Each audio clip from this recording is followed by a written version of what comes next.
After Henry's desertion, it seems as though nobody has taken much notice and service is being reduced by one train. Gordon, being Mr. Grandiose as usual, was having great fun being the official express engine. Gordon was seeing how fast he could go. Hurry, hurry, hurry, he said.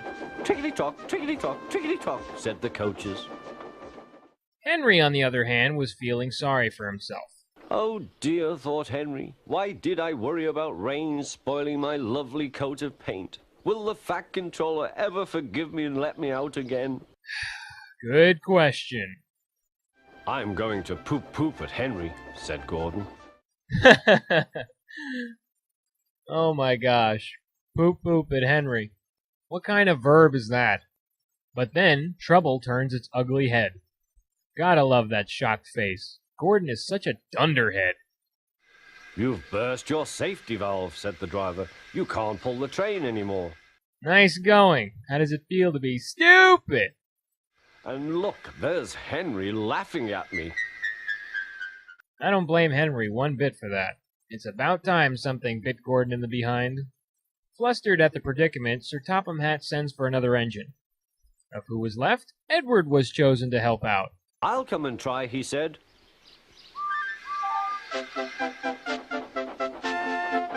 Huh, said Gordon. That's no use. Edward can't push the train. I wouldn't be talking, Gordon. You can't move anything either.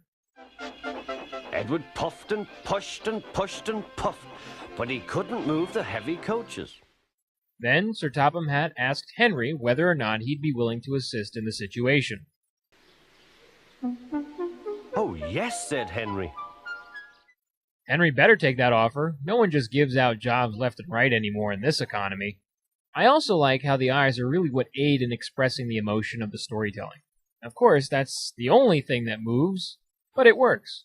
Once set to go, Henry moves to get himself situated properly. Have a run to ease your joints and find a turntable, said the Fat Controller. I'm enjoying the set designs much more in this episode. It still may take place near the tunnel, but there are different angles not shown before, and there seems to be added backgrounds. Once Henry got to the front of the train, it was time to start. Peep, peep, said Edward. I'm ready.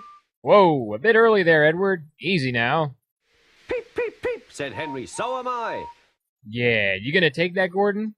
In your face! It's also nice to hear Henry's theme being played for his triumphant return. It sounds delicate, but not the same as Edward's theme.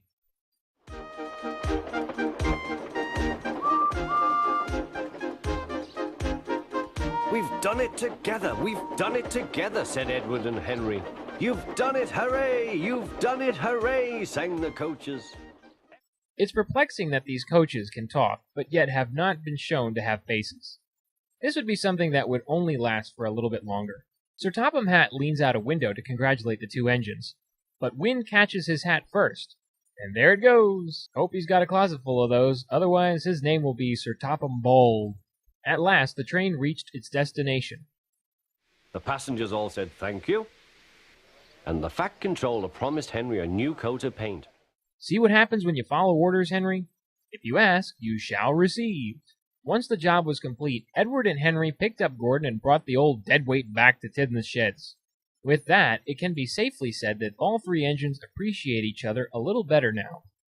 Henry doesn't mind the rain now. He knows that the best way to keep his paint nice is not to run into tunnels, but to ask his driver to rub him down when the day's work is over.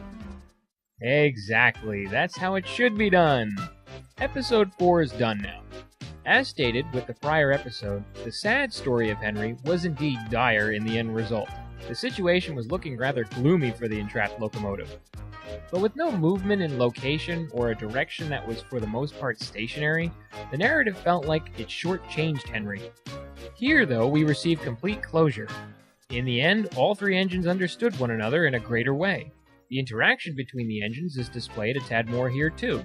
Not full-on conversations, but there are moments where they work together. I also like that Gordon finally got his comeuppance for being crude and trying to show off, and instead he ended up looking like a dunce. Also seeing that Sir Topham Hatt, although is strict with his actions, he too gives opportunities of redemption. He really could have just ignored Henry and found Thomas or James. But he didn't. Then again, he didn't really have a choice. But let's assume he did. It's also funny that as professional as Hat is portrayed, he too has a funny moment, being that he didn't think that his hat would fly off and become a goat's meal. The sets, as I said before, are much better to look at. But I'm just glad this particular two-part story arc is finally complete. Next episode is Thomas's train. Thanks for watching.